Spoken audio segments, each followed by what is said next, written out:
semuanya, di sini saya akan mempresentasikan tentang analisis konsumen terhadap pemilihan atribut sepeda motor, yaitu analisis conjoint. Saya Ferdinand Munte dengan NIM 24058. Nah, sepeda motor ini merupakan transportasi yang paling populer di Indonesia karena harganya yang terjangkau, praktis dan efisien, dan sesuai dengan kebutuhan mobilitas masyarakat yang ada di Indonesia.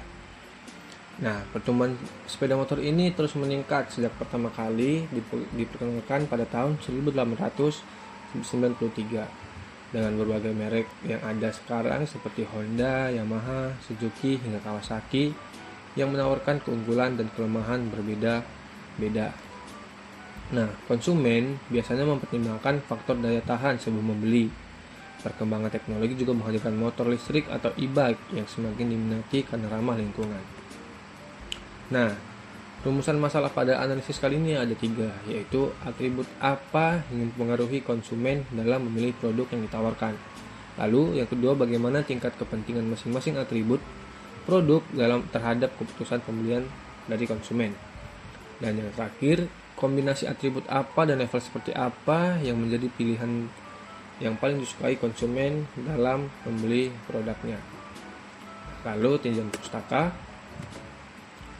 Sepeda motor ini sebagai transportasi utama yang banyak digunakan masyarakat Indonesia karena praktis, mudah digunakan dan hemat bahan bakar. Faktor preferensi konsumen adalah faktor-faktor lain yang berpengaruh adalah performa mesin, kenyamanan, ketersediaan suku cadang, dan serta estetika penggunaan. Dan yang terakhir itu ada metode penelitian yang digunakan, itu adalah analisis conjoint untuk memprediksi kombinasi atribut motor yang paling disukai oleh konsumen. Nah, untuk metode penelitian sebagai berikut. Perkenalkan, nama saya adalah Ferdinand Munte dengan NIM 058. Pada video kali ini saya akan menjelaskan bagaimana kita analisis conjoint menggunakan SPSS. Nah, pertama-tama kita buat folder dahulu untuk menyimpan file-file yang akan kita gunakan nanti, yaitu pada menu disk PC kita pilih lokasi local disk D atau local disk C, tapi saya menggunakan local disk D pada kali ini. Lalu kita buat folder analisis conjoint. Nah, pada folder ini kita akan gunakan untuk menyimpan file-file atau data-data yang kita gunakan untuk analisis conjoint di SPSS nantinya. Nah, setelah itu kita langsung ke Excel. Kita buat atribut, level atribut, dan keterangan yang yaitu data-data yang akan kita gunakan untuk analisis conjoint tersebut. Nah, lalu klik Windows kiri, Windows tanda panah kiri, lalu kita buka SPSS kita. Lalu pada menu data, lalu pada menu orthogonal design dan generate. Nah, ini kita masukkan pada bagian ini kita masukkan atribut kita, yaitu yang pertama itu ada harga. Nah, di kedua ini kita masukkan yaitu harga. Atribut kita yang pertama itu harga, lalu kita klik add, dan begitu seterusnya untuk atribut yang kedua dan yang ketiga. Setelah itu kita klik masing-masing atribut sampai memiliki tanda kuning, lalu value kita isi dengan level atributnya, level 1, 2, 3, begitu seterusnya. Lalu pada label kita masukkan keterangan-keterangan pada setiap levelnya, ada level 1, 2, sampai 3.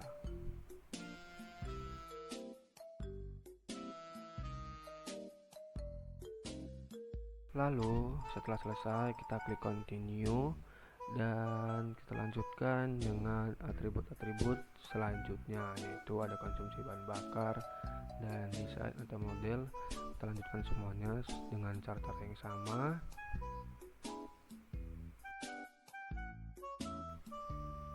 Lalu setelah selesai kita akan save ini dan kita buat namanya. Ingat teman-teman, ketika membuat namanya kita ingat persis karena pembuatan nama ini juga akan berpengaruh untuk kita nanti menemukan hasil di SPSS-nya.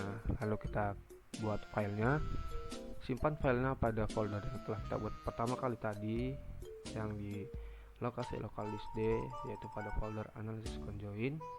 Nah, buat penamaan file dengan sebagus mungkin karena ini akan berpengaruh untuk hasil akhirnya nanti, untuk kita menemukan hasil analisis conjoinnya. Nah, setelah selesai kita save, kita buka pada menu file, lalu folder tadi kita buka file yang kita simpan di folder analisis conjoin tadi, kita klik filenya, lalu kita buka dan kita akan langsung ke SPSS-nya. Nah, di sini kita telah menemukan stimulinya, yaitu sebanyak 9 stimuli, dan ini akan kita gunakan untuk kuesioner nantinya, yaitu ada sebanyak 9 pertanyaan, 9 kombinasi pertanyaan yang akan ditanyakan kepada konsumen. Nah, setelah itu kita telah melakukan kuesioner, kita telah dapat respon-responnya, kita telah dapat datanya yang dari kuesioner kita tadi, kita masukkan di Excel pada sheet responden, lalu kita copy semuanya, kita masukkan ke dalam SPSS-nya.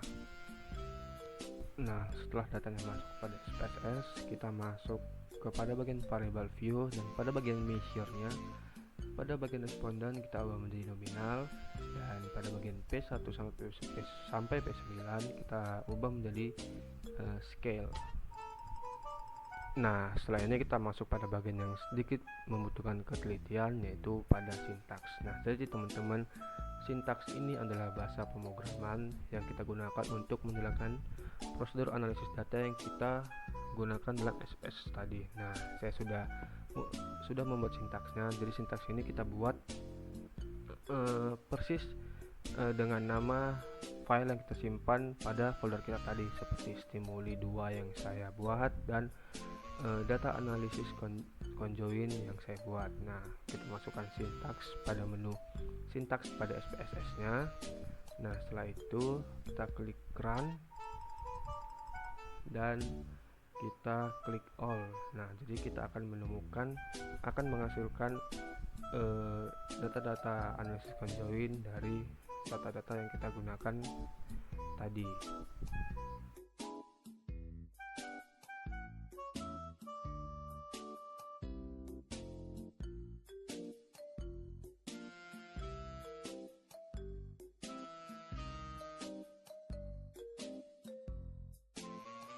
Nah, kita telah mendapatkan hasil dari analisis conjoinnya, ada subjek 1 sampai 15 karena kita menggunakan 15 responden. Nah, jadi kita akan menginterpretasikan data ini yang dimana para konsumen menyukai harga motor yang di bawah dari 15 juta rupiah, dan yang lalu menyukai harga 15 juta rupiah sampai 25 juta rupiah, dan yang paling tidak disukai adalah yang lebih dari 25 juta rupiah.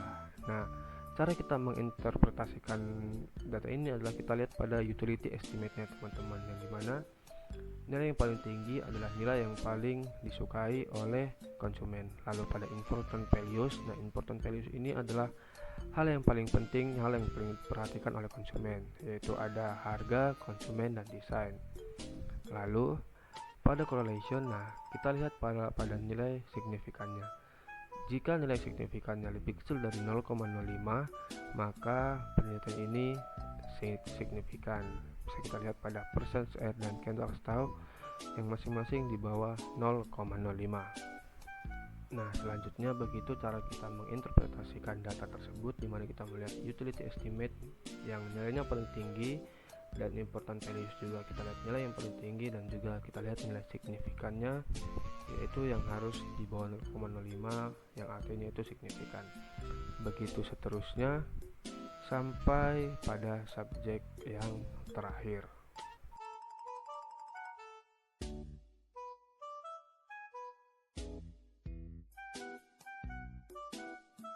Lalu pada bagian terakhir ada yang namanya overall statistik. Nah, jadi overall statistik ini adalah penilaian konsumen keseluruhan dari subjek 1 sampai 15. Ini adalah keseluruhan nilainya, yang dimana bisa kita lihat bahwa konsumen lebih menyukai harga, seluruh konsumen lebih menyukai harga 15 juta sampai 25 juta.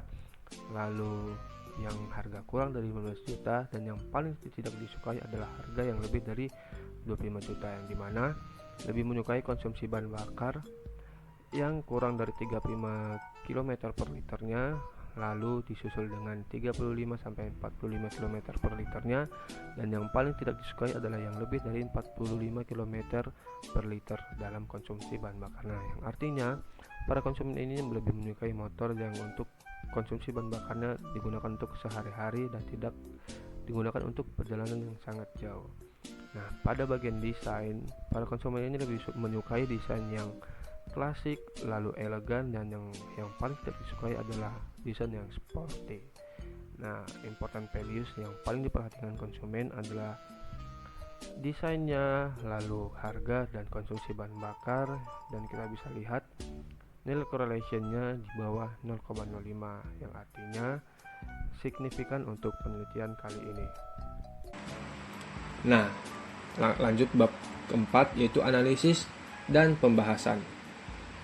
Nah, jadi setelah kita lakukan analisis, kita mendapatkan sebanyak 15 responden. Nah, pada SPSS-nya kita temukan 15 subjek. Nah, pada subjek pertama, cara kita menilainya adalah kita lihat pada utility estimate-nya, yang dimana nilai utility estimate yang paling tinggi merupakan yang paling disukai oleh konsumen atau responden. Nah, pada subjek yang pertama ini, responden memilih banyak harga yang kurang dari 15 juta rupiah. Lalu konsumsi bahan bakar yang digunakan,